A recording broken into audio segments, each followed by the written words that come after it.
puisse venir ici. L'argent a été dépensé, le billet pour l'hôtel, pour la nourriture. Que Dieu vous bénisse pour tout cela, qu'il vous rembourse cela au centuple. Merci Seigneur. Je sais que le prophète raconte une petite histoire de ce grand homme maudit. Il dit qu'il y avait une femme, une vieille femme qui faisait sa lessive pour gagner un peu d'argent. Et elle a fait ses économies, elle a loué une salle, elle a fait venir un prédicateur prêcher pour elle.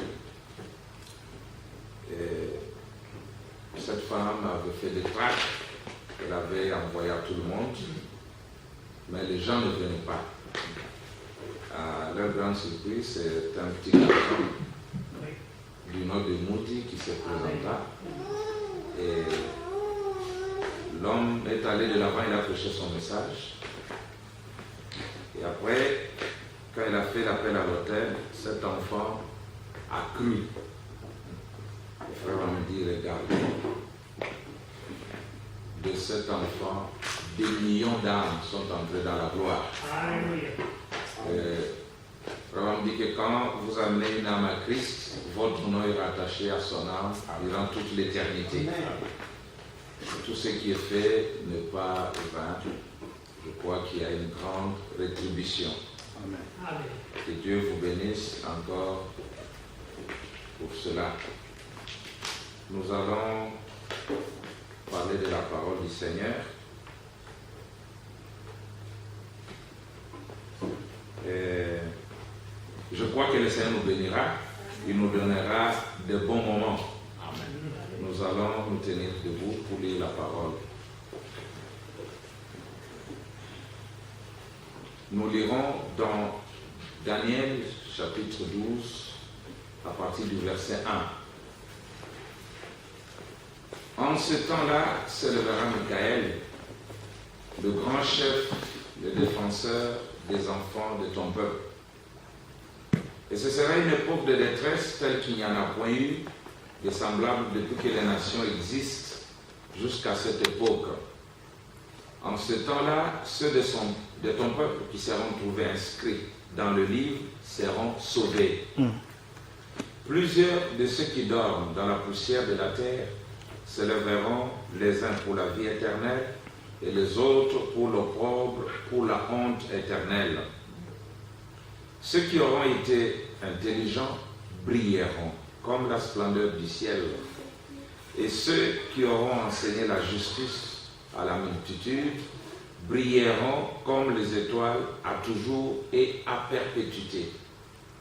Toi, Daniel, tiens secrètes ces paroles et scelle le livre jusqu'au temps de la fin.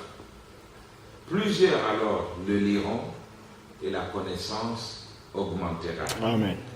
Vous pouvez vous asseoir, que le Seigneur ajoute des bénédictions à la lecture de sa parole. Amen. En Pologne, nous avons parlé sur tout est accompli. Et ici, je crois, nous allons parler pendant ces 3 jours du temps de la fin. Que ce soit ce qu'on a dit de l'autre côté, ou ici ou ailleurs, le but, c'est de savoir avec précision dans quel temps nous vivons. Amen. Le but, c'est de savoir les promesses de Dieu qu'il avait promises à son peuple. Où sommes-nous avec? C'est accompli, ce n'est pas accompli. Et je crois que le Seigneur va nous aider. Mais comme Frère Branham dit, les humains restent les humains tels qu'ils sont. Quelquefois, ils ne saisissent pas la manière dont Dieu amène ses promesses à l'accomplissement. Souvent, nous avons 2 catégories de gens. Il y a ceux qui attendent que les choses se passent dans le futur. Il y a ceux qui pensent que c'est déjà passé, ça ne peut pas arriver aujourd'hui. Mais Dieu veut que dans chaque âge, ses enfants puissent saisir ce qu'il est en train de faire. Vous voyez, c'est ce dont nous avons besoin. Et comme je le disais ailleurs, je ne suis pas plus important que vous. Nous sommes tous égaux mais c'est seulement une passe qu'on m'a faite pour que je puisse briser la pain pour vous. Mais je crois que nous sommes tous égaux et Dieu nous traite de cette manière-là. Je disais en verse, je m'étais référé à l'histoire de 2 disciples sur le chemin d'Emmaüs, Cléopas et son frère. Ils marchaient, c'était le jour de la résurrection. Ils étaient tout tristes. Ils parlaient entre eux, parlant des événements qui s'étaient produits ces derniers temps-là. Et Jésus est venu se joindre à eux. Vous voyez, c'est dans Luc 24, à partir du verset 15, il est venu se joindre à eux. On dit, mais leurs yeux étaient empêchés de le reconnaître. Il leur dit, de quoi vous entretenez-vous en marchant pour que vous soyez tout tristes? L'un de nommé Cléopas lui répondit, est-ce tu es le seul qui séjournant à Jérusalem ne sache pas ce qui est arrivé ces jours-ci? De quoi leur dit-il? Et il lui répondit, de ce qui est arrivé au sujet de Jésus de Nazareth, qui était un prophète puissant en œuvre et en parole devant Dieu et devant tout le peuple. Et comme les principaux sacrificateurs et nos magistrats l'ont livré pour le faire condamner à mort et l'ont crucifié. Écoutez, le parole qui choque. Nous espérions que ce serait lui qui délivrerait Israël. Mais avec tout cela, voici le 3e jour que ces choses sont passées.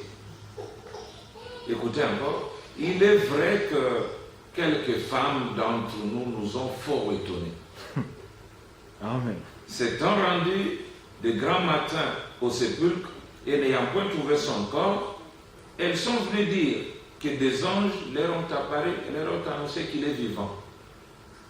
Regardez, les gens qui ont marché avec Jésus, les gens à qui Jésus disait que ceci et cela va se produire, que je vais être crucifié, je serai enterré, le 3e jour je vais ressusciter, c'était le croyant même de Jésus, mais qui disent, bon, quelques femmes nous ont étonnés. Pas même nous étonner, ils disent, nous ont fort étonnés. Ils ne devaient pas s'étonner parce que Jésus leur avait enseigné que cette chose-là devait arriver. Écoutez, je crois que Jésus ne les a pas applaudis. À la fin, il dit, alors Jésus leur dit, verset 25, ô hommes sans intelligence et dont le cœur est lent à croire tout ce qu'ont dit les prophètes. Il les a blâmés. Il dit, vous êtes lents, vous n'avez pas d'intelligence et votre cœur est lent à croire. Ne fallait-il pas que le Christ souffrit ces choses et qu'il entra dans sa gloire?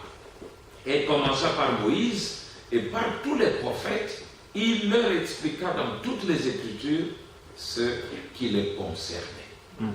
Je crois que l'histoire se répète et dans la Bible, frère Andy, la femme représente toujours l'Église.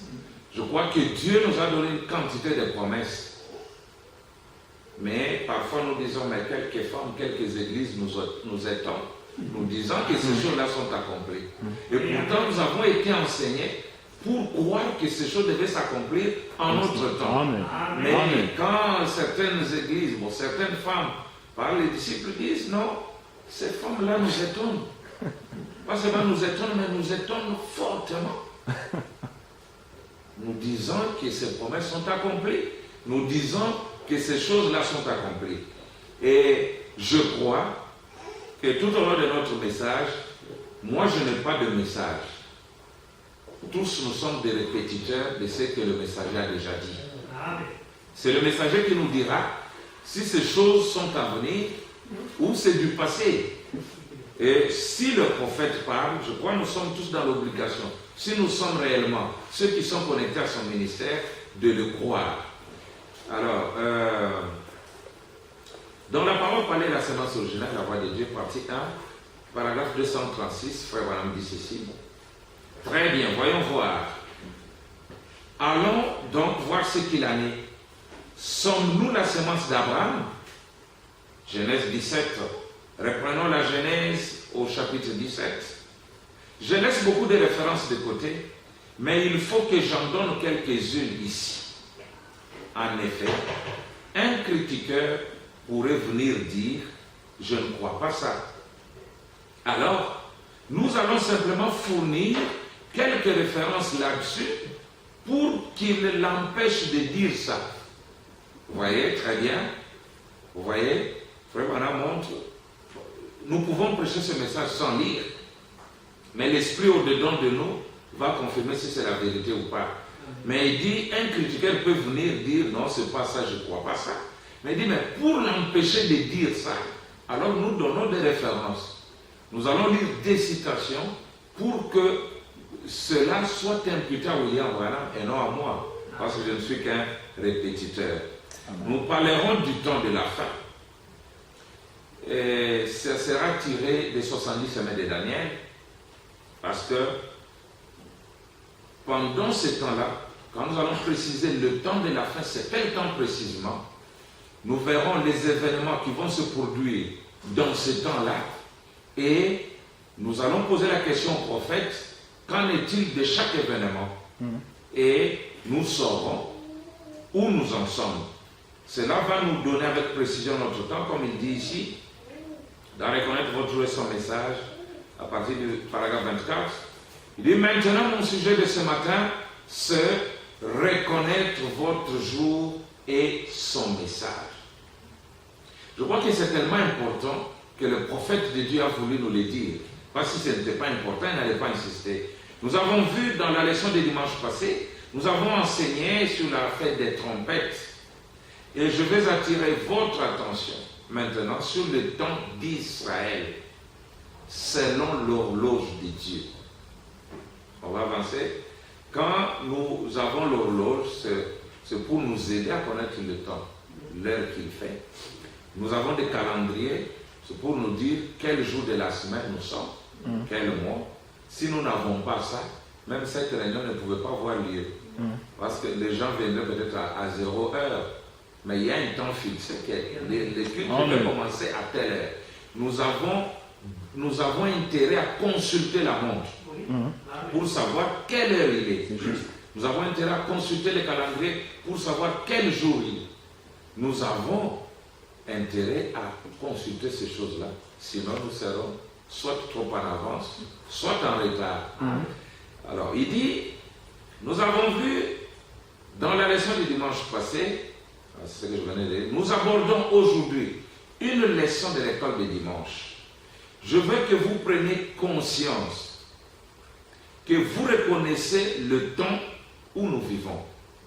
Le temps est presque écoulé pour nous, comme vous le voyez. Et alors, par là, vous devez connaître avec précision l'heure et le temps, et le signe et le message que vous devez recevoir. Amen.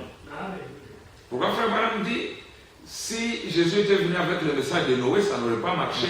Amen. Parce que c'était un autre jour. Oui. Il y avait un autre message pour ce temps-là. Et Amen. le message de Moïse a fait son temps. Et nous aussi, nous devons connaître avec précision l'heure et le temps, et le signe et le message. Écoutez, vous devez reconnaître avec précision l'heure et le temps, et le signe et le message que vous devez recevoir. Amen. Amen. Nous n'y allons pas en tâtonnant, nous n'allons pas par nous-mêmes, mais par ce que le prophète nous a laissé. Nous allons faire une étude pour connaître exactement dans quelle heure nous vivons. Jésus a blâmé les gens de son époque.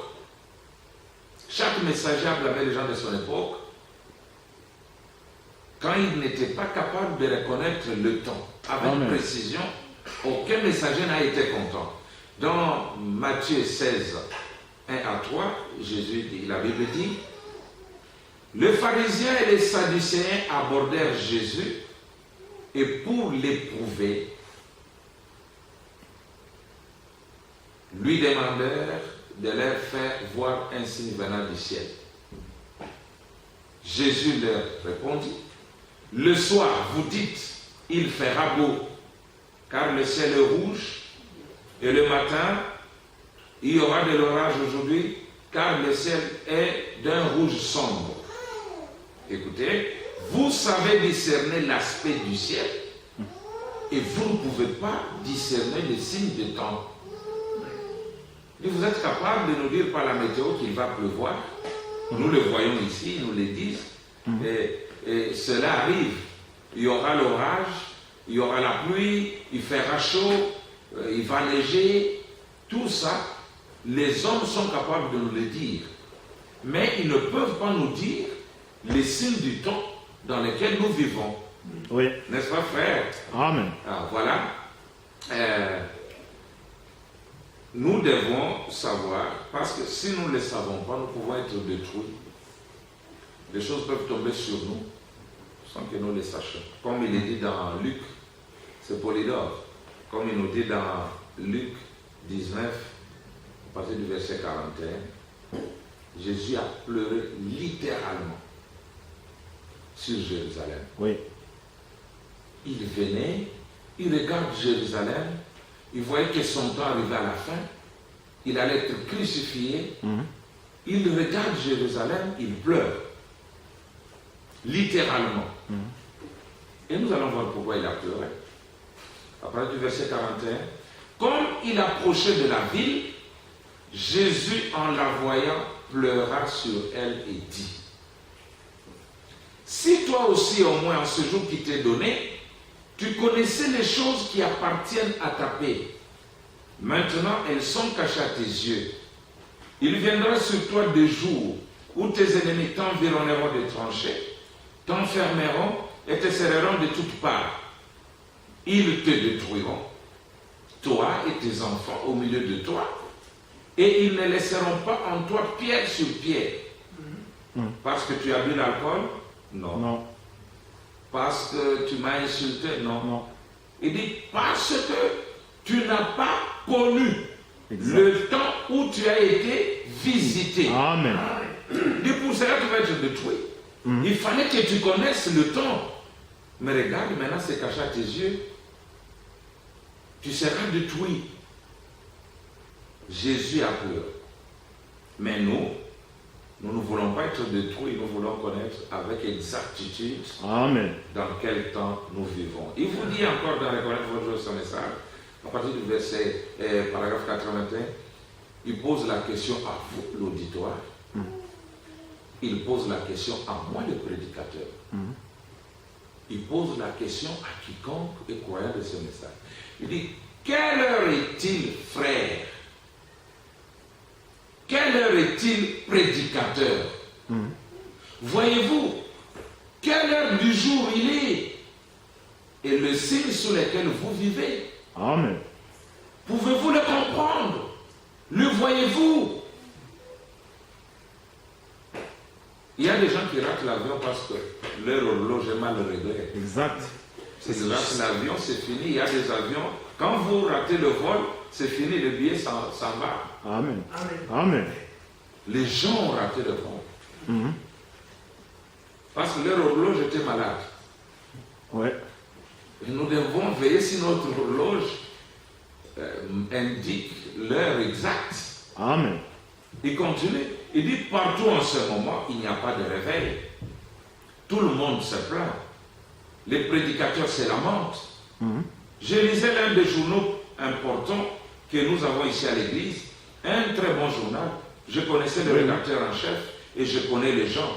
Ce sont des gens consacrés. Oui. Donc, quant à la consécration, il n'y a pas de problème. Ils sont consacrés, ils prient, ils jeûnent, ils marchent comme des chrétiens devaient marcher. Il dit des gens très bien, frères et sœurs Moore, du héros de Saveneux. L'un des meilleurs journaux sur le terrain, le héros de Saveneux. Mais ils n'imprimeront rien, pratiquement, sans qu'il soit question de gêner, prier. Gêner, prier. Sonner la trompette. Oui. Amener. Combien le lisent? Vous êtes au courant. Vous le voyez tout le temps. Gêner, prier. Gêner, prier. C'est tout ce qu'on entend. Gêner, prier. Un jour glorieux va se lever pour nous. Il va se produire quelque chose de glorieux. vous tous priez, priez, priez. Il n'est pas encore trop tard pour nous. William Branham dit, pourquoi font-ils ça? Pourquoi font-ils ça?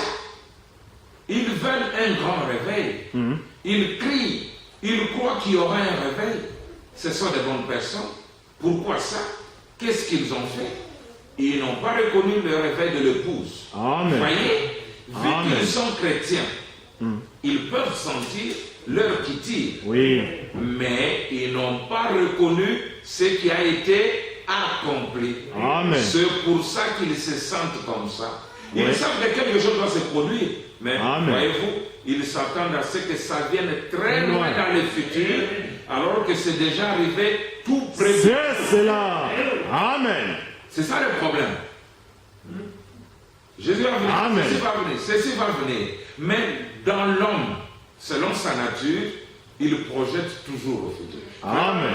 Dieu, l'homme loue Dieu pour ce qu'il a fait. Exact. Il loue Dieu pour ce qu'il fera. Amen. Mais il ne tient jamais compte de ce que Dieu fait en son temps. Amen. Dieu avait 7 étoiles dans sa main. Oui. Paul, Irénée, Martin, Colomba, Luther, Wesley, William Branham. Il a épuisé toutes les étoiles, il était resté avec William Branham. Et il l'a envoyé à la fin de temps. Et William Branham dit, il a confirmé plus que tous les autres prophètes, depuis Enoch jusqu'à ce jour. Amen. Mais il l'a envoyé pourquoi? Est-ce pour nous répéter ce que Paul a dit? Non. Paul a attendu ce temps. Amen. Mais ce temps arrive, nous nous mettons à la position de Paul pour attendre. Non, c'est pas vrai. Ouais. Dieu jure, dans l'Apocalypse, à la voix du 7e ange. Alléluia. William Branham. Donc, à la voix de William Branham, tous les mystères. Amen. Mais il envoie cet homme, l'Église regarde dans le vide. Nous attendons. Une génération passe. William Branham entre réellement en scène en 33. Oui. 40 ans après, une génération passe. Exactement. Il n'y a rien. Ça nous amène à 73. 73, oui. 73. Une génération passe. De là maintenant, une autre génération. Deuxième génération. Nous continuons à attendre. Israël entre dans sa patrie. Devient une nation. Nous attendons toujours. Non, il y a quelque chose qui ne marche pas. Voilà pourquoi nous allons faire cette étude minutieusement pour voir ce qui était censé se produire en notre temps. Est-ce que c'est arrivé ou ce n'est pas arrivé? Alors, Frère Branham dit, pour y arriver, nous devons étudier les 70 semaines de l'année. Dans les instructions de Gabriel à Daniel 35, c'est là qu'il dit, et je tire quelque chose là-dedans, il dit, et c'est pour ça que je demande à Dieu de me faire savoir ce que ces 70 semaines signifient. C'est parce que je sais que c'est le calendrier qui s'applique précisément à l'âge où nous vivons. Amen. C'est un calendrier, nous irons demander, il est quel jour? Le calendrier va nous dire, il est tel temps. Nous allons demander l'horloge. Au paragraphe 53, il dit, maintenant, ceux de mon église ici, vous savez qu'au fil des années, je vous ai toujours dit, si vous voulez savoir quel jour de la semaine on est, regardez le calendrier. Mais si vous voulez savoir à quelle époque nous vivons, regardez les Juifs. Amen. C'est la seule horloge. Oui. Dieu n'a pas compté de temps déterminé pour ces deux nations. Il n'y avait pas de période déterminée. C'est là, à mon avis, que beaucoup de grands auteurs ont confondu les faits. Ils essaient de l'appliquer en même temps aux Juifs et à ceux des nations. Oui. Vous voyez, nous allons voir, parce qu'Israël a son temps déterminé. Amen. Et c'est dans ce temps que Dieu va incorporer ces deux nations. Amen. Et comme le temps est bien connu pour le Juif, nous allons examiner pour savoir où nous en sommes. Exact. Après ce calendrier. C'est pourquoi peut-être demain nous aurons besoin d'un tableau pour faire tous ces calculs, etc. Il ajoute, si vous voulez savoir quel jour de la semaine on est, regardez le calendrier. Si vous voulez savoir dans quel temps nous vivons, observez l'Égypte, c'est exact. C'est de là même que Dieu tire son calendrier. N'importe quel théologien, n'importe quel étudiant de la Bible, n'importe lequel vous dira que l'horloge, c'est les Juifs. Amen. Nous devons poser la question. Et nous aurons une réponse. Regardez mes amis, quand Dieu a commencé à écrire le livre de l'Apocalypse, il s'est adressé au message. Écrit à l'ange de l'église de. Écrit à l'ange de l'église de. Et dans notre temps, il a dit écrit à l'ange de l'église de Laodicée. Donc, il a écrit à William Branham. C'est William Branham qui nous transmet cette lettre-là, qui est ce message. Celui qui est plus votre père que ne l'est votre pasteur. Si votre pasteur est votre père, il est le père de l'église locale. Mais il y a un père de l'âge, c'est William Branham. J'écouterai mon pasteur, mais j'écouterai plus William Branham. C'est pourquoi William Branham était capable de dire, si votre pasteur ne prend pas la parole, dites-lui. Vous voyez, il y a quelqu'un au-dessus de moi et de mon pasteur, c'est le prophète de l'âge. Et il ne commet pas d'erreur. Il dit, le prophète de Dieu ne commet jamais d'erreur. Ce que nous pensons être des erreurs, pour nous, ce sont des erreurs, mais pour Dieu, c'est la parole. Et regardez Ésaïe qui va dire au roi Ézéchias, peut-être qu'il y avait des gens qui étaient avec Ézéchias, ainsi dit le Seigneur, tu mourras. Mets ta vie en ordre, tu mourras. Et les gens savent que l'ainsi dit le Seigneur du prophète ne passe jamais. Ils ont propagé partout, c'est fini avec le roi, et la prophétie est tombée, il va mourir. Mais le roi reste, il pleure, il laisse couler des larmes chaudes. Il dit, Seigneur, pense à ce que je fais pour toi. Dieu dit, je t'ajoute 15 années.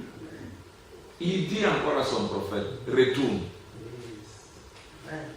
Et on voit le prophète qui revient. Oh, peut-être qu'il vient annoncer que c'est le jour suivant qu'il va mourir. Ainsi dit le Seigneur, tu ne mourras pas, Dieu t'ajoute 15 années. Si nous étions là, qu'est-ce que nous allions dire? Un faux prophète. Il a dit ça et voilà qu'il a dit encore ceci. Mais Dieu, quand il a déjà confirmé son prophète, il sera avec lui jusque dans la tombe. Vous voyez? Et il y a un prophète dans la Bible qui a marché nu. Dieu lui dit, ôte les habits, il marche nu, mais prophétisant. Ainsi dit le Seigneur. Aujourd'hui, on dirait quoi? C'est pourquoi Frère Branham dit, le prophète, il est l'interprète de la parole inscrite dans sa propre vie. Amen. On ne peut pas juger un prophète, mais on juge un don de prophétie. Amen. Un prophète, on ne le juge pas. C'est pourquoi William Branham dit, faites ce que je vous dis de faire. Amen. Que vous le compreniez ou pas. Faites-le quand même. Faites-le. Il dit, Dieu me tiendra pour responsable. Et quand il a fait son expérience de l'autre côté, il dit,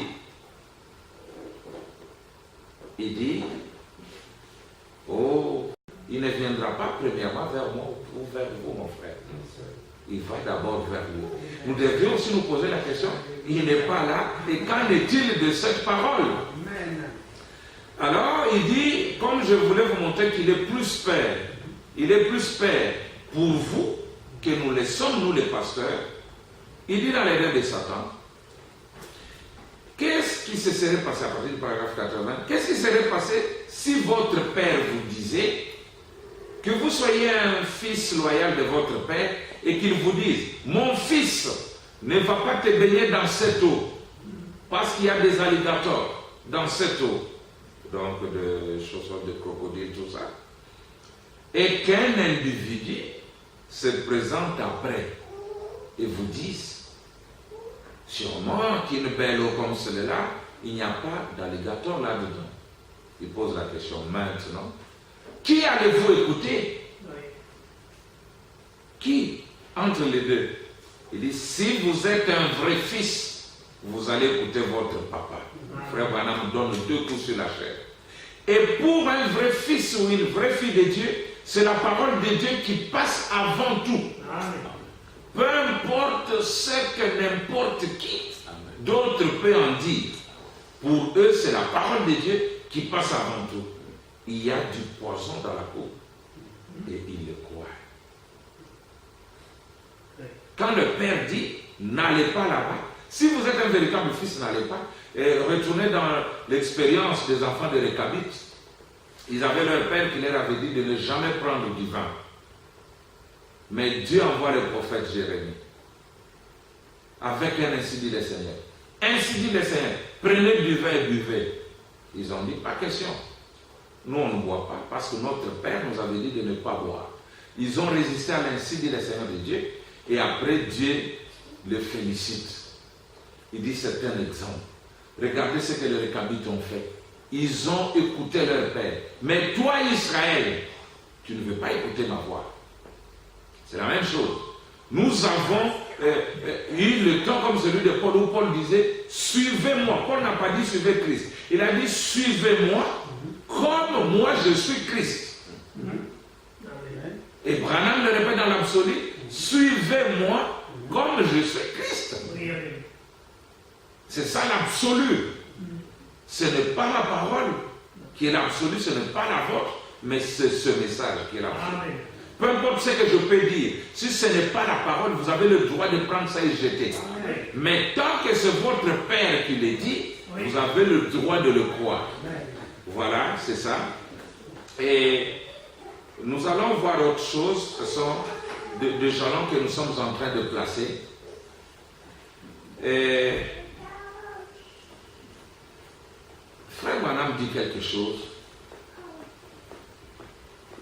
Il est allé dans une foire, il a vu l'analyse d'un corps humain. On a décrit, si on prenait un homme de 90 kilos, qu'on extrayait toutes les substances, les produits chimiques qu'il y a en lui, ça donnerait moins $1. Alors il a trouvé un garçon qui s'est plaigné, oh là là, c'est tout ce que nous valons vraiment. Le prophète dit, oui, ce corps ne vaut rien. Mais à l'intérieur de vous, il y a une âme qui vaut 10 millions de mondes. Amen. Vous voyez, nous avons 2 parties. Une partie qui doit périr et une partie qui doit vivre. Amen. Et les promesses de Dieu sont pour celui qui doit vivre et non sur celui qui doit périr. Alors, il dit ici dans Qui dites-vous que c'est? Suivez, c'est très bien, à partir du paragraphe 97. Remarquez ce qu'ils font chaque fois, alors qu'ils ne savent pas. L'homme qui est entre les deux est en mauvaise posture parce que l'un peut montrer la raison pour laquelle il croit avoir raison. L'autre peut montrer ce qui lui fait croire qu'il a tort. Et celui qui est entre les deux, lui, il n'en sait rien. Il ne sait pas sur quel pied danser. Et c'est exactement la même chose pour la religion. Les gens font la même chose aujourd'hui à l'égard de leur destination éternelle. Maintenant, nous allons être blessants pendant un instant. Ce qu'ils font à l'égard de leur destination éternelle. Un homme qui irait là-bas manger, et si vous trouviez une araignée dans votre assiette de potage, Oui. vous auriez envie de poursuivre cette compagnie-là, Non. ou ce restaurant-là. Non. Vous voyez, Ouais. vous ne mangerez pas ce potage. Amen. Il serait empoisonné. Amen. Et vous allez dans un restaurant, on vous donne un plat avec l'araignée dedans, et vous pouvez tenter un procès Oui. contre ce restaurant parce qu'ils veulent vous empoisonner. Oui. Écoutez, comme c'est beau. voyons, vous ne mangerez pas ce potage, il sera empoisonné. Vous n'en prendrez pas du tout une grosse blatte, donc un cancrela, ou quelque chose comme ça, qui aurait cuit dans une assiette de potage. Voyons, vous n'en voudrez pas du tout. Ça vous rendrait malade. Exact. Rien que d'y penser. Amen. Et pourtant, vous allez laisser une bande de théologie vous faire avaler quelque chose qui vous enverra à 1 million de mille de Dieu. Il dit, quand il s'agit de notre corps, vous dites, non, je ne peux pas manger, il y a des asticots. Je ne peux pas manger, il y a ça. Je ne peux pas manger, ça c'est pour ce corps qui doit périr. Oui. Mais nous laissons quand même des gens introduire dans notre âme des choses qui nous enverraient en enfer. Écoutez. Et pourtant, vous allez laisser une bande de théologiens vous faire avaler quelque chose qui vous enverra à 1 million de mille de Dieu. Et vous allez gober ça tout rond. Alors que l'homme vivra de toutes paroles qui sont de la bouche de Dieu. Amen. C'est une chaîne par laquelle votre âme est suspendue au-dessus de l'enfer. Oui. Et comme je l'ai déjà dit, la solidité d'une chaîne se mesure à son point le plus faible. Un maillon qui cède. Il vous suffit d'en briser un seul, c'est tout. Les autres vont se détacher à cause de celui-là. Oui.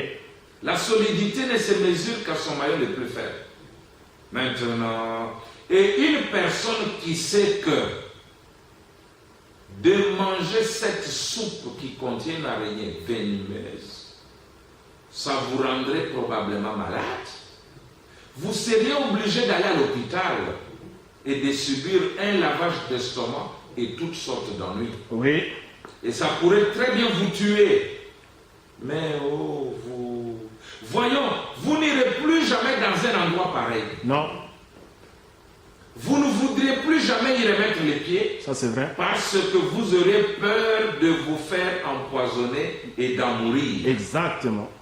Et pourtant, vous n'hésiterez pas à vous unir, à inscrire vos noms sur les registres et à combattre pour la cause même dont la Bible dit, ça ne condamne pas votre corps, mais que ça envoie votre âme en enfer. Voyez comme c'est bizarre ce que les gens font. Ils se dirigent vers leur destination éternelle en s'appuyant sur un terme théologique. Vous avez beau leur présenter l'écriture et dire, voici ce que la Bible dit, ici même, voici. Vous voyez mes amis?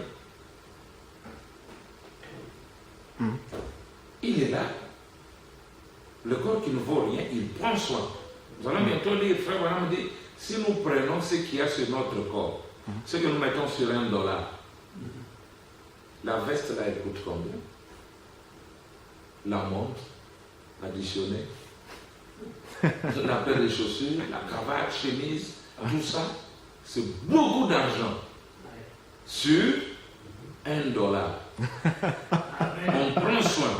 On doit être présentable c'est $1. devant les gens, mais $1. Donc un poulet nous dépasse en valeur. Parce qu'un poulet, c'est pas $1. Ça coûte combien ces choses? Oh, c'est au-delà presque 10 francs.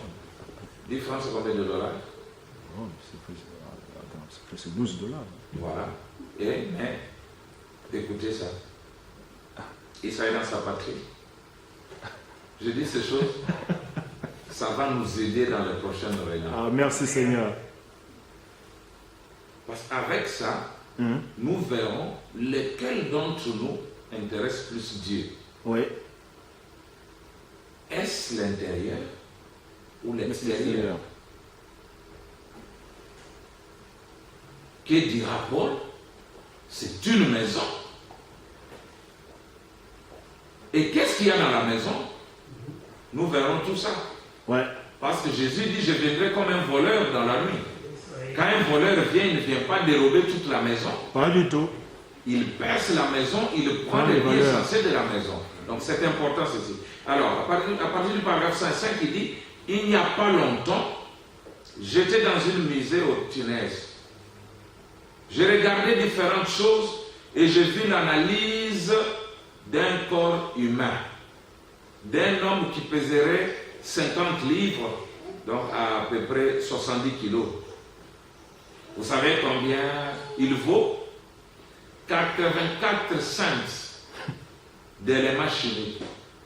84 cents, c'est moins $1. Un corps humain qui pèse 70 kilos vaut 84 cents d'éléments chimiques.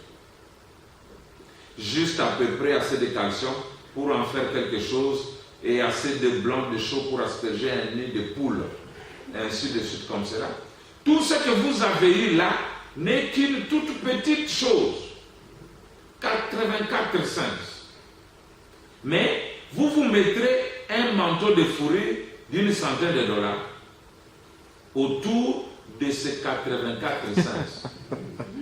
Vous pointerez votre nez en l'air et vous vous mettrez à marcher comme si vous étiez quelqu'un avec un chapeau de 50 dollars au-dessus de ces 84 cents.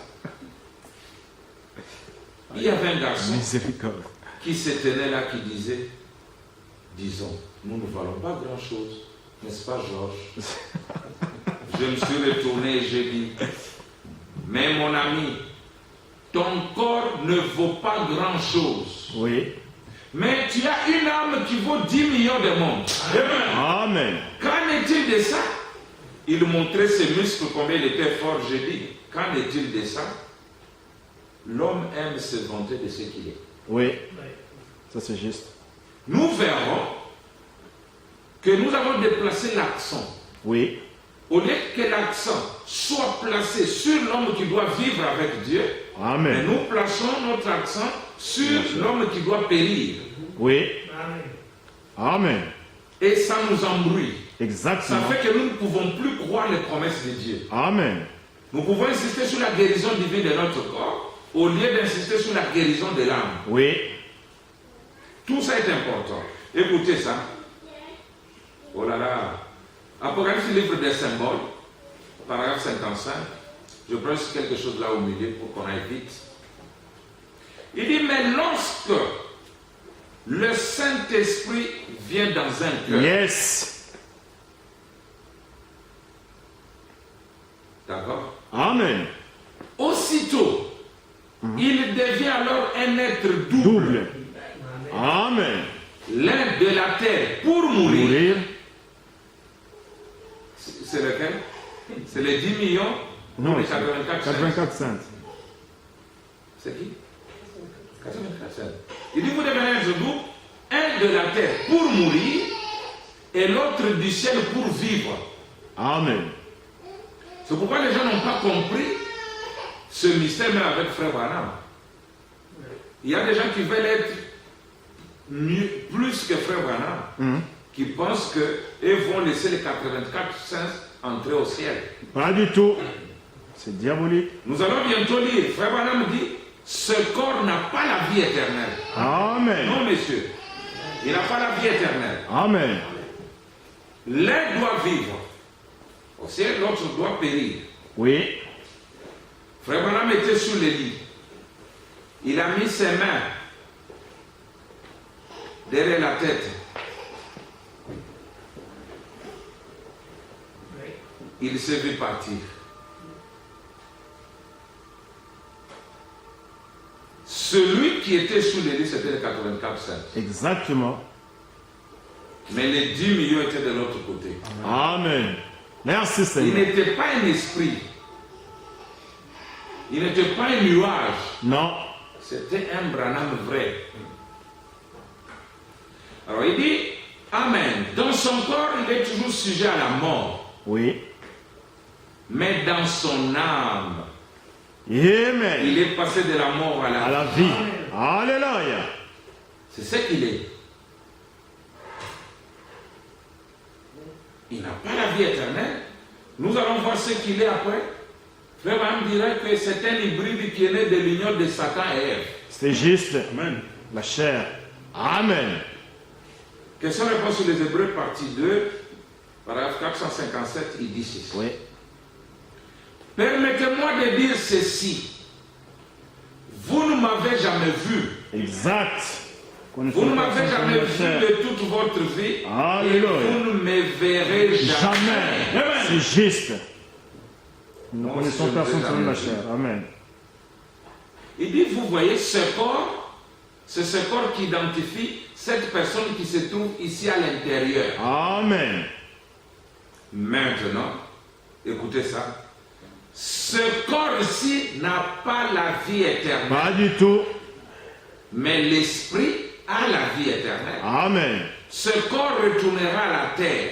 Exact. Mais il réapparaîtra à nouveau à sa propre ressemblance. Tout comme un grain de blé qui va dans le sol. Oui, monsieur. Quand un grain de blé va dans le sol, il passe par un processus. Amen. Et il devient autre. C'est la résurrection. Mais si vous allez chercher ce grain de blé, vous ne le verrez plus. Pas du tout. Parce que lui a pourri. Oui. Il a péri. Mais la vie qui était dedans, Amen. un germe, des feuilles, la tige, les graines, et puis d'autres grains. Amen. C'est ça la résurrection. C'est pourquoi frère on dit, la résurrection, le christianisme est basé sur la résurrection. Résurrection. Non sur un remplacement. Non. La résurrection. Les mêmes Jésus est descendu, les mêmes Jésus est revenu. Si vous descendez avec des cheveux roux, vous reviendrez avec des cheveux roux. Si vous descendez avec des cheveux noirs, vous remonterez avec des cheveux noirs. Vous voyez, c'est une résurrection. Amen. Mais celui-ci, lui n'a pas la vie éternelle. Ce sont des choses sur lesquelles on devait se mettre d'accord avant d'aller très loin. Alors nous allons étudier le temps de la fin. En fait, c'est quoi? Qu'est-ce que le temps de la fin? Est-ce que c'est les 2000 ans? Est-ce que c'est un âge? Avec précision, Dieu nous dit c'est combien de temps. Et après, nous allons voir quels sont les événements qui sont censés se produire pendant ce temps-là. Et demain, on commence à étudier chaque événement. Alors, Frère Branham dit, oh, quel Dieu glorieux, dans les 6 de la visite de Gabriel à l'année 142. Quel Dieu glorieux, quel Père rempli de miséricorde. Mes amis, permettez-moi de vous dire ceci en tant que votre pasteur. Vous ne vous rendez pas compte des privilèges que vous avez. Vous voyez? On ne sait pas ce qu'on a. Oui. Quel privilège. Ça, c'est vrai. Quelquefois, nous regardons le temps de Daniel, nous les envions. Oh, c'était des grands hommes, des puissants. Dans la fournaise, ils sont entrés dans la fournaise. Ils ne sont pas morts. Daniel, dans la fosse au lion, il n'est pas mort. Oh, vraiment, c'est bon. Nous regardons les temps du temps de Jésus, nous les envions. Nous regardons les gens du temps de Moïse, nous les envions. Quelquefois, nous sommes amnésiques. Exact. C'est vrai. Paul vient après Jésus. Il a rencontré le Seigneur Jésus dans la colonne de feu. Il a étudié la Bible. Mais il se tourne. Il dit, oh, nous connaissons en partie. Amen. Nous prophétisons en partie. Mais quand le parfait sera venu, c'est pas qu'il a minimisé Jésus. Non. Il a compris que le voyage continuait. C'est à la fin qu'on verra des choses que l'œil n'a point vues, l'oreille n'a point Amen. entendues, qui ne sont jamais montées au cœur de l'homme. C'est cela. Il dit, nous regardons maintenant là comme au moyen d'un miroir. D'une façon claire? Non. Non, d'une façon obscure. Amen. Mais les gens qui vivent du temps de William Branham, c'est vrai, comme Dieu agit dans la simplicité, Exact. c'est difficile qu'on remarque les grandes choses qui se sont passées. Amen. Et avant de prêcher le sceau, Dieu conduit son prophète. Il prêche un message intitulé Dieu se cache Oui. et se révèle Dans la simplicité. Il prêche le sceau dans les 7e, se dit, oh, je me rends compte maintenant. Je comprends pourquoi j'ai prêché ce message en premier. On pensait qu'il y aurait des tonnerres, parce qu'on parle des tonnerres, on allait entendre des grondements de tonnerres au Branham Tabernacle, le feu et la fumée. Il dit, ça s'est passé comme si rien n'était. Exact. Les gens sont allés à l'église comme ils ont toujours Exactement. William Branham s'est tenu devant, il a parlé, et pourtant, c'était le moment que tous les sages, tous les intelligents, tous les prophètes attendaient. Amen. Et Branham dit, oh, si Dieu peut vous ouvrir les yeux pour voir ce qu'il y a autour de vous, vous resterez membre d'ici pour toujours. Oui. Ce jour-là, au Branham Tabernacle, il n'y avait pas que de croyants de Branham Tabernacle. Non. Il y avait toute la famille terrestre. Parce que le jour où les livres rentraient, ils attendaient les livres de la rédemption. C'est cela. 1er 65, vraiment dit que non, ça ne concerne pas seulement les gens de cet âge ici. Il dit que ça concerne les gens de tous les âges. Amen. Mais comme nous sommes dans les dimensions inférieures, Amen. ils ne vont pas voir ce qu'il y a dans les dimensions supérieures. C'est cela. Mais eux voyaient et se réjouissaient. Amen. Adam attendait le livre. Job attendait le livre. Oui. Job a dit, oh, mon Rédempteur est vivant. Je sais qu'au dernier jour, je le Je verrai. verrai. Alléluia. Pas les 4 premiers 1000 ans, mais les 2 derniers 1000 ans. Amen. Job attendait. Abraham attendait. C'est là que nous verrons quand, quelquefois, nous disons, nous avons été rachetés il y a 2000 ans. C'est une expression que nous utilisons à tort. Exact. Nous ne sommes pas rachetés à la croix. Parce que racheter signifie ramener. Ramener. Jésus est mort, il est allé s'asseoir sur le trône d'intercession, intercédant pendant 2000 ans. Et quand il finit, il s'élève, il prend le livre. Amen. Il vient remettre à l'homme. C'est ça. Amen. Frère Branham dit, la rédemption, c'est la possession légale. Et complète de tout ce qu'Adam avait perdu. C'est cela. Ils attendaient ce jour. Et c'était un glorieux jour qui s'est passé ce jour-là au Branham Tabernacle. Alléluia. Ce n'était pas seulement pour les gens de la Odyssée. Mais ça se passe tellement dans la simplicité. Oui. Que nous regardons, nous disons, ah vraiment, nous n'avons rien. Quand on dit toujours, nous aurons ça. Nous aurons, frère, ça, non, ça viendra. Ça viendra. Ça viendra. Mais qu'est-ce que nous avons? Rien. Et nous n'avons rien. Réduit. Branham dit, permettez-moi de vous dire ceci en tant que votre Oh, vous ne vous miséricorde. rendez pas compte des privilèges que vous avez. Oui. Vous ne vous en rendez pas compte. Beaucoup de grands hommes, beaucoup de saints, des milliers d'hommes saints morts au cours des années passées, des hommes remplis de l'esprit qui auraient aimé voir le jour Exactement. où vous et moi profitons-en. Amen. Frère, nous n'avons rien. C'est la prédication que nous avons maintenant. Nous n'avons rien. Ceci, ça viendra, frère, attendez. Ça viendra. Ça viendra. Ça viendra. Bon, qu'est-ce que nous avons? Non, rien. Quelle est la différence entre Paul et Branham? Paul prophétise pour le jour de Branham. Branham vient, il renvoie tout, il s'en va, il quitte la terre, il rentre dans la gloire sans rien nous apporter. Non, nous devions nous réveiller. Amen. Amen. Merci Seigneur. Mes chers, le signe de la fin. Vous savez, tout ce qui s'est passé, c'est encore une vision que nous allons beaucoup exploiter. Parce que quand cette vision est arrivée, William Branham dit, il était transporté dans la chambre, d'un coin à l'autre, tellement l'onction du Seigneur était grande. Il dit, mais ce qui est bizarre, la Bible s'ouvrit jusque dans Romains, où il est dit, voici je mets en Sion une paire de sandales. Amen.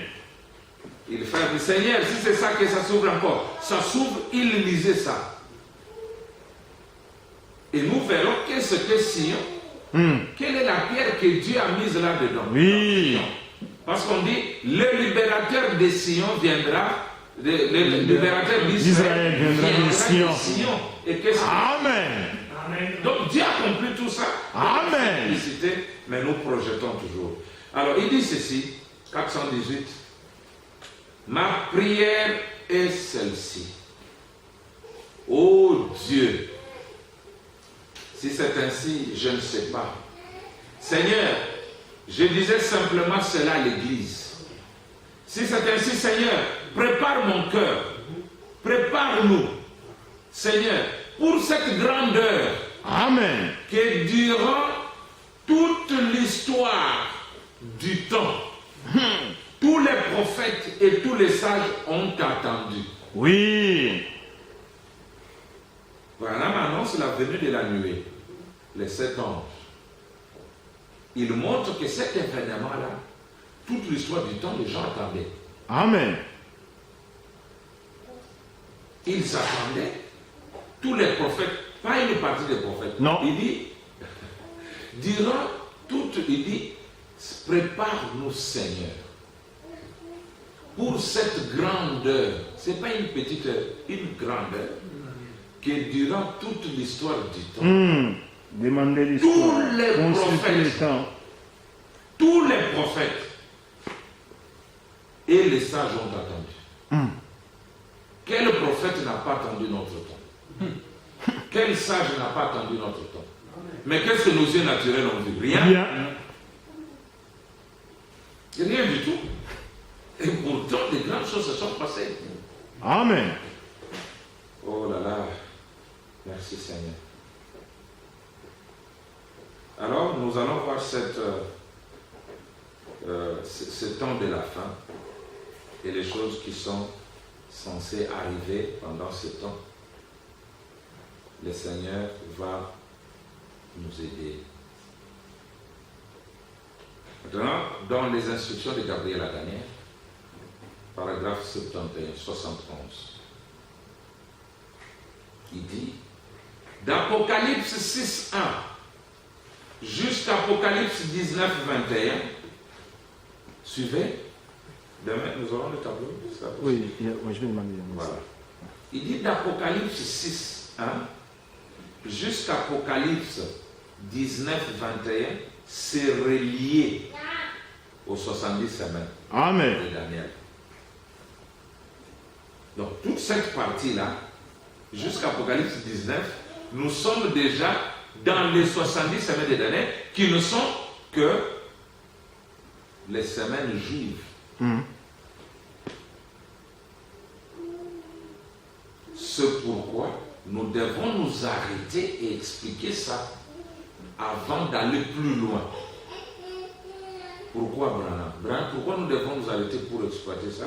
Il dit nous devons nous arrêter et expliquer le pourquoi de ces 70 semaines de Daniel, parce que sinon, vous allez manquer le sceau, vous allez manquer les trompettes, vous allez manquer les coups, les fléaux, les 3 esprits impurs, semblables à des grenouilles, les 3 malheurs, le dragon rouge qui est précipité, la femme dans le soleil.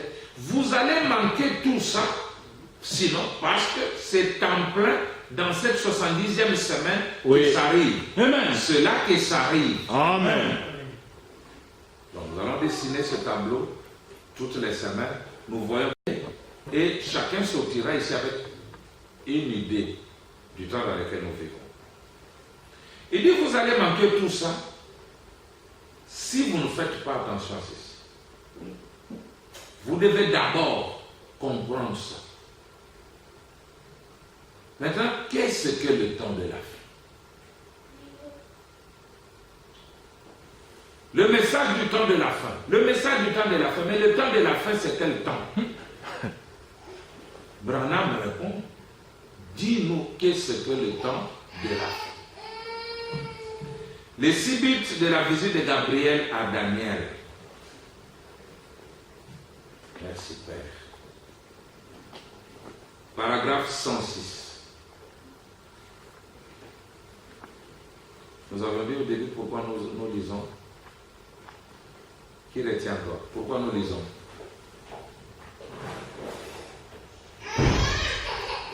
Frère Adam, pourquoi nous lisons? Frère Adam m'avait donné la raison. Pourquoi nous lisons? Vous devez être dehors. Pourquoi nous lisons les citations? Il dit c'est pour empêcher aux critiqueurs de critiquer.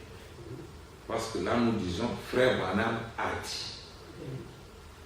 Qu'est-ce que le temps de la fin?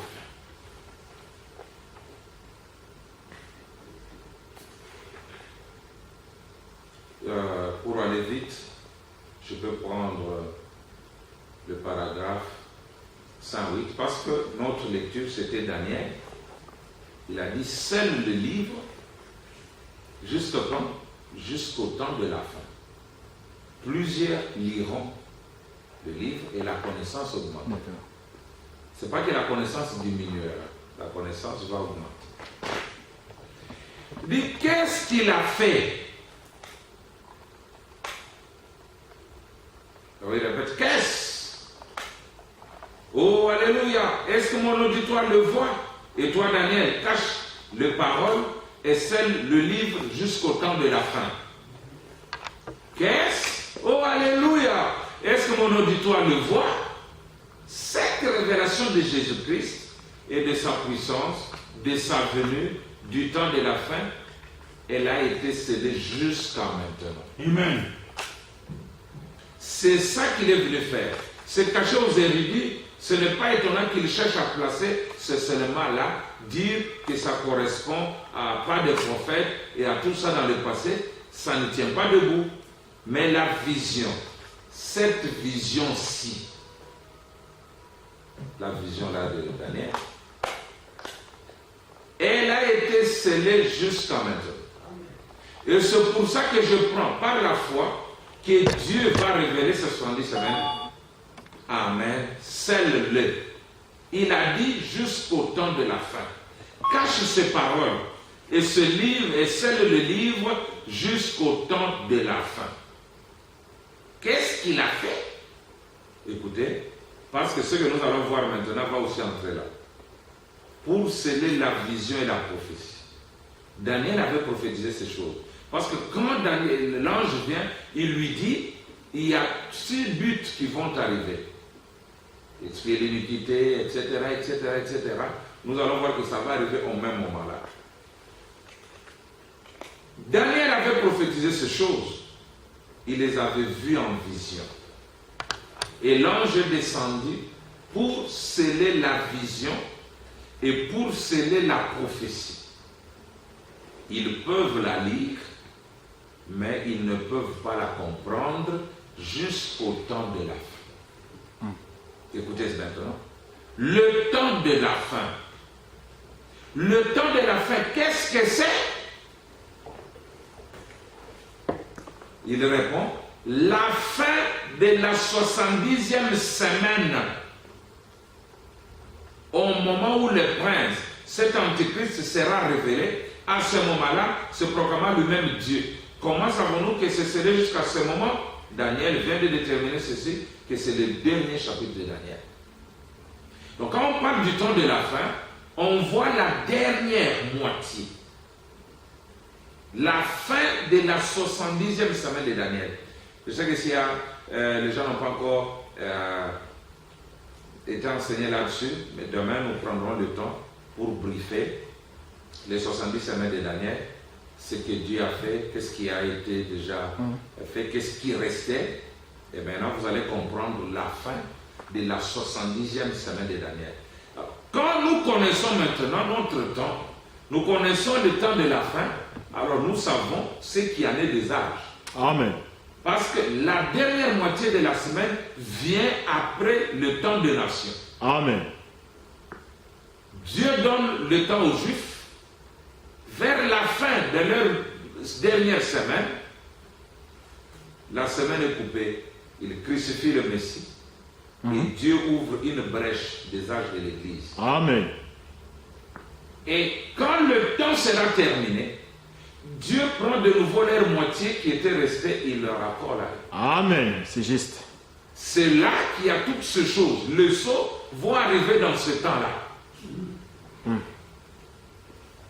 Parce qu'il dit, si nous voulons voir dans quel jour nous vivons, regardons aux Juifs. Amen. Quand Dieu les retourne dans leur partie, c'était pour faire quoi? Qu'est-ce qu'il va faire? Qu'est-ce qu'il va commencer? Et nous allons voir tout ça par la grâce de Dieu. Et nous verrons s'il y a encore quelque chose qui reste. Il continue, il nous dit des choses. Mais je vais prendre quelque chose d'autre ici. Parce que Frère me dit aussi qu'il a vu dans la vision, il a vu le temps de la fin. Vous voyez? Il a vu le temps de la fin. Et qu'est-ce qui arrive dans ce temps de la fin? Alors, il dit ceci.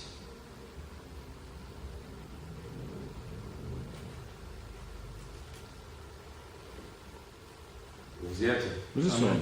Voilà. Alors, pendant ce temps de la fin, donc la fin de la dernière semaine de Daniel, nous allons énumérer les choses qui vont arriver. Nous avons les 7 sceaux qui vont arriver pendant ce temps-là. Nous avons les 7 trompettes. Nous avons les 7 coupes. Nous avons les 3 malheurs. Nous avons la femme dans le soleil. Nous avons le dragon rouge. Il y a la tribulation. Amen. Il y a Élie et Moïse qui doivent apparaître. Il y a la rédemption elle-même qui doit avoir lieu. Il y a le noce. Et il y a les 6 buts de la visite de Gabriel qui doivent s'accomplir pendant ce temps. C'est une très courte période, mais très importante. Amen. Il y a pas mal de choses qui se passent. C'est pourquoi il nous a précisé là-bas, d'Apocalypse 6.1 jusqu'à Apocalypse 19, il dit cette partie-là est reliée aux 70 semaines de Daniel. Nous allons voir que quelquefois nous disons, nous sommes ici, frère, Apocalypse ici, Apocalypse là, Apocalypse 10. Mais quand nous demandons, nous sommes dans quel temps? Non, frère, nous sommes dans l'âge de la Odyssée. Nous verrons si toutes ces choses-là vont tenir avec le prophète. Vous voyez, mes amis? Donc, toutes ces choses, Abraham dit que si je ne vous les donne pas en premier, vous allez les manquer. Oui. Mais pour ne pas les manquer, nous allons les étudier minutieusement. Et ça nous sera d'une grande importance. Amen. Mais n'oubliez pas toujours que Dieu va les accomplir dans toute simplicité. Amen. Mais pourquoi alors nous avons quelquefois des problèmes? Il dit, mes amis, Dieu ne peut pas nous bénir en dehors de notre patrie. Amen. Jamais. Ça, c'est juste. Nous, Dieu ne nous connaissait pas. Oui. Ruth n'était pas connue de Boaz. Non. Est-ce vrai? Amen. Vous connaissez l'histoire de Ruth? Oui, oui. Il y avait Boaz qui est allé à Moab. Elimelech, c'était Elimelech qui avait ses enfants, Maclon et Kiljon, et sa femme Naomi. Ils ont quitté Bethléem. Bethléem qui signifie la maison du Père de Dieu. Chaque fois que vous quittez l'endroit où vous êtes nourri, vous allez mourir. Amen. C'est Ils juste. arrivent à Moab, Elimelech meurt. Maclon meurt. Kiljon meurt. Le 3 laisse 3 veuves. Mais Naomi, en tant que Dieu a visité Bethléem, qui avait l'abondance du pain, elle décide de rentrer. Vous connaissez l'histoire. Les 2 belles filles s'élèvent pour aller avec elle. Elle le persuade d'arrêter. Orpa reste, mais Ruth, parce qu'Orpa qui est resté, frère Bram dit, c'est une église dénominationnelle. Amen. Mais Ruth s'attache à elle, dit, ton Dieu sera mon Dieu. Dieu. Donc, le Amen. Dieu d'Israël sera notre Dieu. Nous rentrons au moment où il y a la moisson, au temps des orges. Et regardez, frère. Viens, pasteur, viens. Ce n'est pas que Naomi est rentrée, Ruth est restée. Non, les deux. On a vu Naomi et Ruth rentrer. Les deux. Donc Israël et l'épouse rentrant au même moment. Amen. Et vous allez comprendre, merci. Vous allez comprendre pourquoi, quand Israël devient une nation, l'ange rencontre frère Branham. Amen. C'est juste. Ils rentrent les deux au temps des orges. Amen. Boaz ne connaissait pas Ruth. Pas du tout. Boaz connaissait Naomi Oui. et avait le droit sur Naomi. Israël rentre à la terre promise et l'Église rentre à la parole promise. Amen. Mais les deux au même moment. C'est juste, frère. Et à ce moment-là, Boaz est sur le terrain. Amen. Il y a Christ personnifié qui Amen. est sur le terrain, mais pour agir dans le compte d'Israël. Amen. Et aussi épouser Ruth. C'est cela. Alléluia. C'est la chose. Les types ne trompent pas. Amen. Alors, qu'est-ce qui arrive? Ruth commence à travailler. Et quand Boaz vient, Boaz dit, j'ai racheté Naomi et tout ce que Naomi a. Et Ruth était le bien de Naomi. En rachetant Naomi, Ruth aussi était rachetée. Amen. Elle devient l'épouse de Boaz. Comment l'église des nations, vous qui êtes appelés des chefs, vous êtes devenus l'épouse de Christ sans que Naomi soit rachetée? Vous allez étudier toutes ces choses. Yes. Tu vois, vous verrez. Et on les trompette, nous avons les sceaux. Amen. Mais dans la même période. Oui. Écoutez, Frère Branham dit ceci dans l'union invisible. Parce que nous devons rentrer dans notre patrie. Dieu ne peut pas nous bénir en dehors de notre patrie. 193, 194, nous descendons. Il dit, les pères pèlerins étaient très reconnaissants de leur nouvelle vie. Alors qu'ils s'étaient séparés des vieilles dénominations anglaises et des credos, ils ont pu se marier avec la nouvelle parole ointe pour leur âge. C'est vrai. La nouvelle parole ointe de leur âge pour leur époque. Nous aussi, nous avons de quoi être reconnaissants. Nous qui sommes des pèlerins comme Abraham, qui nous sommes séparés des choses du monde et de tous nos camarades. Abraham était un pèlerin. Dieu nous a séparés de toutes les religions mortes. Je parle à tous les pays maintenant, de tous les credos morts. En vue de quoi? Il nous a séparés et nous a donné accès à un nouveau pays, Amen. à un nouveau message pour aujourd'hui. Alléluia. C'est ça notre pays. Nous rentrons à la parole promise et Israël va rentrer au pays promis. Alors il dit ceci, dans les instructions de Gabriel à Daniel. Nous commençons paragraphe 132. C'est exactement ce qui est arrivé à l'Église. Nous nous sommes tous faits méthodistes, baptistes, presbytériens, et nous on est diplômés de Hartford, on est diplômés de Wheaton, on est diplômés de quelque part ailleurs, ou de Bob Jones, on est licencié en lettres, on a un doctorat en théologie, un doctorat en droit, ou autre chose. Et ça donne quoi au bout de compte? Un tas d'absurdité. Exact. C'est comme ça que ça s'est passé en Égypte. Et jamais Dieu n'a traité avec Israël tant qu'elle n'est pas retournée dans sa patrie. Amen. Quand ils vont là-bas, ils n'ont ni vision, ni prophétie, ni quoi. Ils sont dans un pays étranger. Et chaque fois qu'un vrai juif quittait sa terre, il allait ailleurs, c'était des difficultés. Et quand il rentrait dans le pays, alors Dieu les bénissait. Écoutez. Écoutez-moi. Ainsi dit le Seigneur. Oui. Dieu ne traitera pas avec son Église tant qu'elle ne reviendra pas dans sa patrie. Amen. Le message de l'heure. Amen. Là-bas, il a dit, il a ouvert un nouveau pays pour nous, un message pour aujourd'hui. Ici, il dit, notre patrie, c'est le message de l'heure. Revenez à l'original.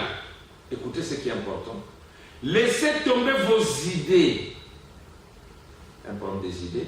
Laissez tomber vos idées méthodistes, baptistes, presbytériens, de pentecôtistes, des assemblées, des unitaires, des trinitaires, de la quintuplité, et quoi encore? L'Église de Dieu, les Nazaréens, les pèlerins de la sainteté, l'Église de Christ, tous des mouvements antichrist.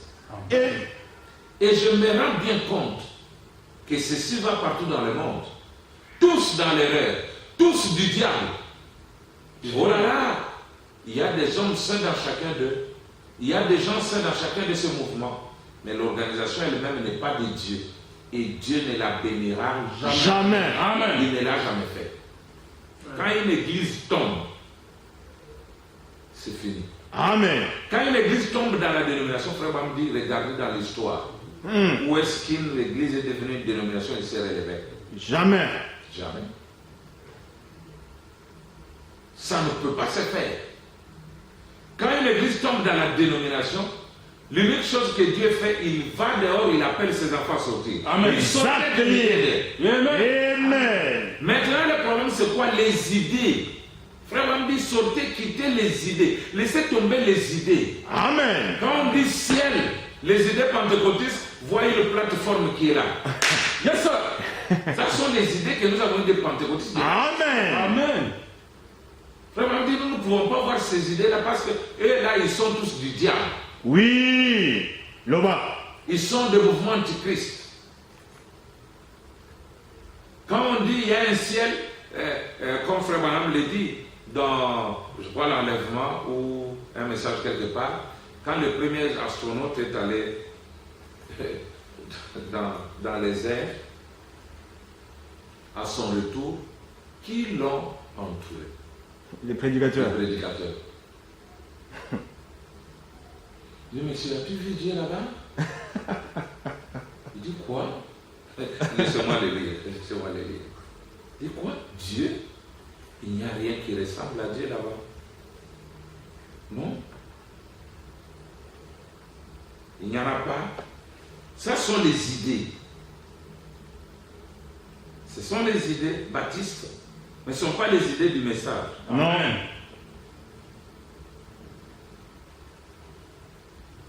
Ce sont des idées, mes amis. Je vais chercher si je vais trouver ça. Ce sont des idées baptistes. Il dit, vous devez les faire tomber. Comme la session que je vais vous lire maintenant, Frère Branham dit, quand un homme tombe dans la rivière et se noie, il y a deux choses à faire. Si vous faites seulement l'une d'elles, sans faire l'autre, vous l'avez tué. Oui. Vous devez faire deux exercices simultanément. Faites le premier, ensuite vous faites le deuxième. Il dit qu'un homme tombe dans la rivière, il se noie, il avale l'eau, le ventre gonfle. Mais vous devez d'abord le faire sortir de là. Après, vous allez faire quelque chose. C'est ce que je vais dire dans l'enlèvement 51 d'abord, ce que je vous avais promis. Il dit, tenez, il n'y a pas longtemps, lorsque le premier astronaute fit son vol, lorsqu'il revint, il n'avait rien vu de Dieu. Cela a même troublé des prédicateurs. Pas de croyants, ce sont des prédicateurs. Ils pensaient que, qui pensait? Des prédicateurs. Ils pensaient que Dieu vivait quelque part ici en haut à 225 km de haut. Oh là là, l'instruction et la sagesse de ces morts ont transformé l'église en un tas de mauvaises herbes. Oui. Maintenant, il faut que le message sorte de nous, toutes ces idées, afin de nous remplir Amen. de la pensée de Dieu, du concept de Dieu. Nous devons accepter, si nous voulons vivre, de vomir tout ce que nous avions eu. C'est ce qu'il dit ici dans Shalom, Shalom de Sierra Vista, prêché le 12 janvier 64, à partir du paragraphe 228. Frère Adam, vous vous sentez bien? Très bien. Oui. Nous posons des bases solides pour bien nous envoler. Il dit, c'est comme un homme qui se noie dans la rivière. Vous devez faire sortir l'homme de la rivière. avant de faire sortir la rivière de l'homme, c'est vrai, vous devez le faire sortir de la rivière premièrement, et ensuite vous faites sortir de lui la rivière. Amen. Même Paul était un pharisien, attaché aux choses des pharisiens. Quand il est venu dans le message de l'ordre de son temps, Amen. Paul ne s'est pas mis à prêcher directement. Pas du tout. Paul est allé en Arabie. Amen. Pour vomir tout ce qui était les pharisiens et confronter Toute la sa rivière vision Banda. à la parole. Amen. Regardez quand Paul revint, aucun apôtre n'était à sa hauteur. Pas du tout. Pierre dit, oh, Dieu a donné à notre frère Paul une intelligence telle que les hommes mal affermis entendent les sens. Amen. Voilà Paul dit ça. Voilà Paul dit ça. Mais ce que Paul disait était la vérité. Amen. Mais une grande vérité qu'eux ne pouvaient pas comprendre. Parce que Paul s'est vidé. Et Amen. le Seigneur l'a rempli. Merci Seigneur. Nous aussi, nous devons nous vider de toutes les pensées là. Amen. De toutes ces choses qui nous font lier à la terre. Ça c'est juste. Si nous nous débarrassons de toutes ces pensées, le message va nous remplir. Amen. Un homme nouveau. Amen. Merci Seigneur. Nous devons accepter Ça c'est juste que frère. celui qui va sortir de la rivière baptiste, de la rivière pentecôtiste, de la rivière presbytérienne, je ne peux pas tomber dans la rivière sans voir la rivière à moi. Non. Je veux boire, alors il faut que cela sorte. Tant que ça ne sortira pas, nous ne serons pas capables de saisir le message. C'est cela. Qui est une vérité déclarée sera comme un coup de foudre sur notre tête. Amen. Nous serons comme Cléopas et Théophile et son frère là. Oh, voyez-vous, ces femmes nous étonnent. Nous, on pensait que celui qui allait faire ça, voilà le troisième groupe. Les femmes nous ont fort étonnés, disant qu'il est ressuscité. Est-ce que les femmes vous étonnent ou c'est écrit? C'est écrit. Alléluia. Si moi je vous dis tout est accompli, est-ce que je vous étonne? Non. C'est écrit. Amen. Si moi je vous dis non, la venue des anges, c'était l'événement le plus important de toute l'histoire. Je ne vous étonne pas. Pas du tout. C'est écrit. Parce que nous savons l'homme. L'homme, quand il ne comprend pas une chose, il voulait une citation. Non, attention, frère Branham m'a dit, attention, faites attention aux nouvelles choses. Les nouvelles choses, ce sont les choses qui ne sont pas écrites dans le message. Amen. Oui. Mais si les choses sont écrites, ce ne sont pas de nouvelles choses. Ce sont C'est cela. des choses que nous n'avons pas encore compris. Alléluia. Compris. Amen. Les nouvelles choses, c'est-à-dire nous fabriquons des choses. Mais si c'est votre prophète qui les dit, ce ne sont pas de nouvelles choses. Non. Amen. Quand vous avez chanté la nuée de gloire avance, nous devons avancer avec elle. Amen. Le Dieu qui avait envoyé le message de la justification, à un moment il a dit ça n'est assez, je leur ajoute la sanctification. Exact. Il fallait que les gens fassent un mouvement. Ceux qui disaient nous on refuse, on reste des luthériens, ils sont restés cabots sans la voix. Amen. Mais Dieu a continué son voyage. Le même Dieu qui a donné la sanctification a dit ça n'est assez. Maintenant je donne la restauration des noms. Amen. Et c'est ce que Dieu veut. Amen. Comme je l'ai toujours dit ailleurs et dans mon église, on commence toujours avec l'ABC. Il y a l'ABC du message. Amen. Frère leur disait, oh, vous voulez que je leur enseigne à prophétiser tant qu'elles n'ont pas encore maîtrisé leur ABC. Comment je vais leur faire connaître l'algèbre? Or, ABC, c'est ce que nous apprenons partout. A, B, C, D, E, F, G, jusqu'à Z. Mais à un moment, on vous dira A carré plus B carré moins C carré égale 0. C'est une équation. Maintenant, C carré égale A carré plus B carré. C égale la racine carrée de A carré plus B carré. Avec ça, vous pouvez trouver un côté inconnu dans l'angle de Pythagore.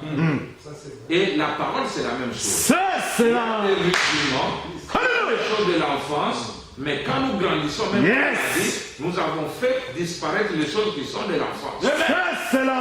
Et autrefois, c'est Gloire soit rendue à toi, Seigneur Jésus. le lait, mais maintenant c'est la nourriture solide.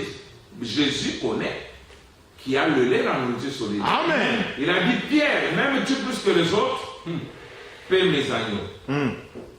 Il lui pose la deuxième question. M'aimes-tu plus que les autres? Oui. Paie mes brebis. Paie mes agneaux, paie mes brebis. Paie mes agneaux, les agneaux, tête. Ce sont des petits. Oui. Mais les brebis brutes. Brut. Oh, gloire. Alléluia. Tu es le pasteur de ces troupeaux, mais veille aux deux catégories. Amen. Il y a ceux qui prennent le lait, il y a ceux qui prennent la nourriture solide. Merci Seigneur. Et c'est comme ça dans le message. Vous verrez que le premier poulet est faible, le deuxième est fort, le troisième est plus fort. Amen. Mais le troisième qui est plus fort se passe dans la simplicité. Amen. C'était comme si le ministère de Branham a même échoué, a disparu. Oui. Mais c'était le temps le plus fort. Il dit, les gens disent, je suis au bout du rouleau. Il dit, non, je suis dans le rouleau du roi. Alléluia. Et la main gauche de Dieu et la main droite. Il dit, pendant que tu me cherches à droite, j'agis à gauche. Pendant que tu me cherches à gauche, j'agis à la droite. Il y a une main qui semble être plus forte, qui fait des choses étonnantes, des choses qui surprennent, des grands miracles. Mais quand Dieu commence à agir avec l'autre main, c'est dans le silence. Et c'est pourquoi vous verrez même le septième saut qui est le grand saut, c'était le silence. Silence. Et la vie se donne dans le silence. Amen. C'est pas au salon. Au salon, on fait du bruit. Oui. Quand on mange, il y a un peu de bruit dans la cuisine, on mange. Après, on va au salon, on communie. Mais il y a un endroit, la chambre à coucher, où se donne la vie. C'est le silence. Amen. Alléluia. Amen. Ça semble être faible, Oui. mais c'est important. Et frère Branham dit, regardez, quand Jean qui pleurait, on lui a dit, voici les lions. Il s'attendait à voir. Oui. Il dit, voilà l'agneau. Amen. Branham dit, comme l'agneau est différent du Les lion. lions. Pas de Il dit, rapport. c'était les lions, mais dans la simplicité de la. Alléluia. Amen. Alléluia. C'est pas quelque chose qui épate. C'est quelque chose de grand, mais qui nous rend humbles. C'est ce que frère Branham dit. Quand vous entrez dans un champ de blé, il dit, l'épée qui porte secours. Exact. Il est simulé. Oui. Il est simple, mais plein. Vous voyez, quand on monte avec le poule, et quand on monte dans la connaissance, c'est pourquoi vous verrez que celui qui connaît beaucoup supporte toujours les faibles. Amen. Les faibles lui s'agitent. Toi, je vais te taper, plus de communion avec toi. Tu es du diable. Non, mais celui que Dieu a fait monter dans la maturité, Amen. il supporte. Non, frère, non, on va comprendre, frère, non, il n'y a pas de problème. L'autre s'agite, il va même refuser de vous visiter. Oui. Seulement parce que vous avez dit quelque chose qui ne Oui. Alors, Amen. comprenez que le pied est encore dressé. Amen. Mais celui à qui Dieu a fait grâce, il tend toujours la main à tout le monde. Amen. Il mettra la main sur l'épaule. Frère, avançons. Nous comprendrons tous. Oui. Donc, c'est ça, mes amis. Je vais bientôt terminer. Nous allons étudier minutieusement ces choses dans notre temps, sans exagérer. Et je crois que le Seigneur nous aidera. Nous avons intérêt à connaître exactement dans quel temps nous vivons. Et ce n'est pas le prédicateur qui le dira. Non. Nous allons faire parler frère Branham. Amen. Où en sommes-nous? Oui, monsieur. Dis-nous, d'après le plan, où sommes-nous, frère Branham? Lui-même va répondre, nous sommes ici. Et quand Branham dit nous sommes ici, ne prenez pas le risque de déplacer pour dire non. Ce qu'il a dit, nous sommes ici, c'est pas ça. Nous sommes là. Là, vous avez des problèmes. Parce qu'il dit, quand Dieu envoie un messager et qu'il est confirme comme le messager de cette heure-là, nier un mot Oui. de ce messager signifie l'anéantissement total et la séparation éternelle Avec Dieu. Or, nous sommes ici pas pour nous séparer, Pas du tout. mais pour nous rapprocher de Dieu. Amen. C'est dans l'Ancien Testament où autour de l'arbre de vie, il y avait des chérubins avec des épées flamboyantes pour empêcher l'homme de revenir à l'arbre de vie, de manger vivre éternellement. Amen. Mais après la mort de Jésus, il y a des anges, des églises qui nous ont fait progresser vers l'arbre de vie le 8e jour. Quand l'arbre de vie est restauré, nous avons le droit d'entrer, de manger vivre éternellement. Amen. Que le Seigneur vous bénisse. Amen. Amen. Merci Seigneur. Écrivez-le, pasteur. Merci.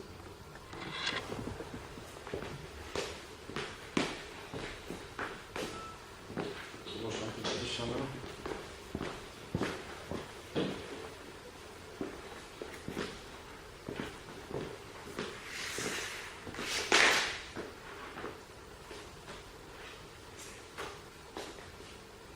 Amen. Que Dieu soit béni. Amen. Amen. Nous acclamons le Seigneur pour le message. Amen. Nous avons la parole, nous sommes venus pour la parole. Et nous l'avons eu ce soir. Amen. Que Dieu soit béni. Pasteur, merci beaucoup. Que Dieu vous bénisse richement. Nous aimons la parole. C'est pour ça que nous sommes là. Amen. Si vous voulez aller plus loin, nous sommes là. Nous allons avancer, amen, parce que notre but est d'avancer. Nous ne sommes pas là pour rester, nous voulons grandir, amen, parce que nous avons besoin de grandir, nous sommes des agneaux, nous sommes des enfants, amen, amen, amen. Merci Seigneur. Nous allons encore chanter là, c'est que nous allons chanter tout à l'heure. Numéro 14, Adassa, tu peux jouer ça? Le lieu plus haut, amen, parce que c'est là où nous voulons être. Nous ne voulons pas rester sur la terre. Amen. Merci Seigneur. Quel temps vivons-nous? Amen. Je crois que nous sommes au temps de la fin et nous sommes au-delà même. Amen. Parce que nous sommes au dernier livre de l'Apocalypse. Amen. Amen. Amen. Les âges de l'Église sont finis, sont passés, c'est de l'histoire. Amen. Amen. Les sceaux ont été brisés, la parole a été ouverte. Amen. Amen. Et les sceaux ont été brisés en dehors des âges de l'Église. Amen. Vous savez, il y a un frère qui a dit à quelqu'un, si vous voulez m'attendre, je viendrai bien, mais attendez-moi en dehors des âges de l'Église. Amen.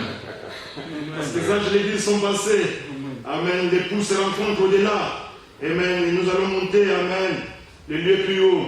Amen. Que Dieu soit béni. Et à la fin, le pasteur va prier pour nous. Et demain, nous sommes toujours là à 18h. Dimanche prochain, nous serons dans la petite salle que nous louons au Grand Saconnet. Amen. Ce sera à 10h. Pour tous ceux qui peuvent être là, sont bienvenus. Pour que nous mangeons ensemble la parole.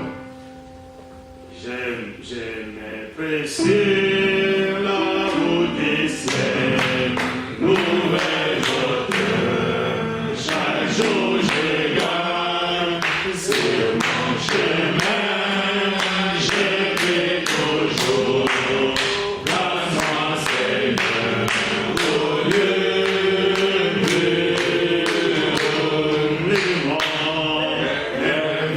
Seigneur, que je me tiens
chose. Amen.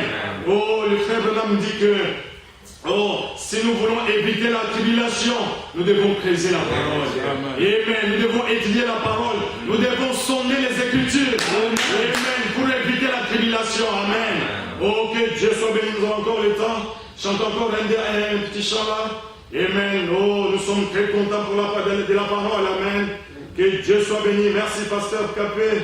Amen. C'est pour cela que tu es venu. Merci, Seigneur. Amen. Dieu savait que nous devons entendre ces choses-là. Amen. Et que Dieu soit béni, soit magnifié. Amen. Pour les messages de ce soir. Et je crois que demain, nous allons encore en avoir plus. Amen. Attendez, je cherche 86. Amen. C'est mon épanchement. Amen. C'est mon épanchement. J'espère croissant. C'est mes transcendances. Quelque part là au ciel. Les anges me font signe. Depuis la porte du ciel. Et je ne les sens jamais. Comme chez moi, dans ces monts, c'est le Seigneur qui sait. Il n'y a point d'amis comme toi. Si ce n'est pas chez moi, alors préférez Yahweh, les anges me font signe. Depuis la porte du ciel. Et je ne sens jamais comme chez moi dans ce monde. Tous sont dans mon amour, c'est tout ce que je sais. Il y a longtemps avec lui, j'ai bien tout arrangé. Bien que réveillé, je sais qu'il me soutient. Et je ne sens jamais comme chez moi dans ce monde. Seigneur, il y a point d'amis comme toi. Si ce n'est pas chez moi, alors que ferais-tu? Yahweh, les anges me font signe. Depuis la porte du ciel. Et je ne me sens jamais comme chez moi dans ce monde. Dans les pays de gloire, nous vivons à jamais.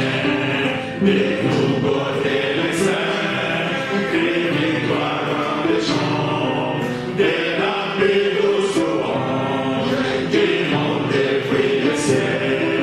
Et je ne me sens jamais comme chez moi dans ce monde. Seigneur, Seigneur, tu sais, il y a plein d'amis comme toi. Si ce n'est pas chez moi, alors que ferais-tu? Yahweh, les anges me font signe. Depuis la porte du ciel. Et je ne me sens jamais comme chez moi dans ce monde. Acclamons le Seigneur. Amen. Nous voulons remercier le Seigneur pour frère Franck. Le frère Franck, là, c'était prévu qu'il travaille aujourd'hui. Que Dieu te bénisse, frère. Nous remercions le Seigneur. Nous allons prier que Dieu fasse quelque chose pour que les frères soient là. Amen. Et voilà qu'il est arrivé depuis 18h, il est toujours là. Amen. On ne l'a pas appelé. Amen. Oh, nous sommes reconnaissants vers le Seigneur. Amen. Frères et sœurs, ça c'est la vie. Et ce que nous écoutons là, c'est la vie même. Amen. Si nous aimons le Seigneur, nous devons aimer sa parole. Amen. Parce que l'amour de Dieu consiste en la parole de Dieu. Amen. Amen. L'amour de Dieu ne consiste pas en donnant les habits, en donnant la nourriture, en donnant l'argent aux gens. Amen. Mais l'amour de Dieu consiste en la parole de Dieu. Amen. Si nous aimons la parole, si moi j'aime la parole, vous aimez la parole, nous devons nous aimer. Amen. Amen. Parce que c'est la parole qui nous unit. Que Dieu soit béni, que Dieu vous bénisse. Pasteur Capé, laissez simplement prier pour nous. Amen.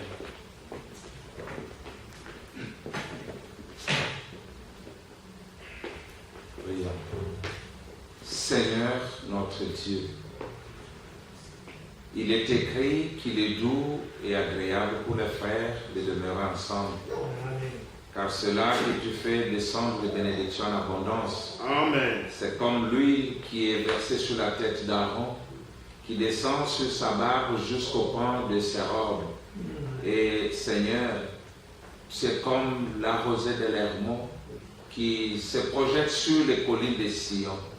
Ainsi, Seigneur, nous sommes vraiment reconnaissants à toi de nous avoir donné cette soirée de communion autour de ta parole. Tu avais dit, là où il y a le corps, là la nature de chaque oiseau sera révélée. Seigneur, il y a eu le corps ici. Voilà que les aigles sont venus pour manger.